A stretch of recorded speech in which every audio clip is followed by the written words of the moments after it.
ظروف الآدمي تحكم ويجبر يترك الأوطان، يماني واليمن روحي كتبت اسمه على الأبدان. أحبك موطن الحكمة، أحبك موطن الحكمة، أحبك موطن الشجعان، ومهما طالت الغيبة عليك يا موطن الإيمان، لزوم لابد ما نرجع نعيد أيام ماضينا.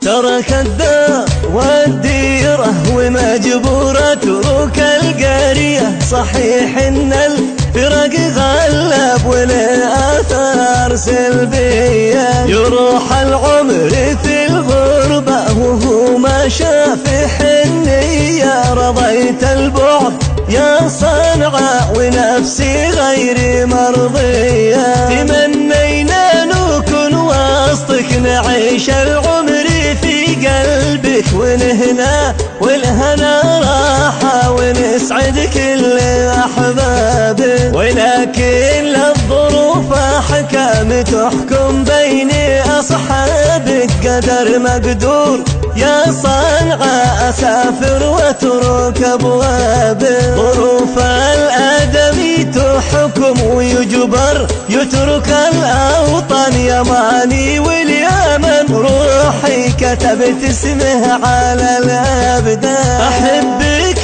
موطن الحكمة، أحبك موطن الشجعان، ومهما طالت الغيبة عليك يا موطن الإيمان، ومهما طالت الغيبة عليك يا موطن الإيمان، لزوم لابد ما نرجع نعيد أيام ماضينا، مع أول طائرة نمشي على صنعاء توصلنا، وناخذ قات همداني وما شملان يروينا، ونستانس مع الخلان وفي صنعاء حبايبنا، وناخذ قات همداني وما شملان يروينا، ونستانس مع الخلان في صنعاء حبايبنا، بصوت ابن العيون برسل كلامي من وسط غربه، يشيل الصوت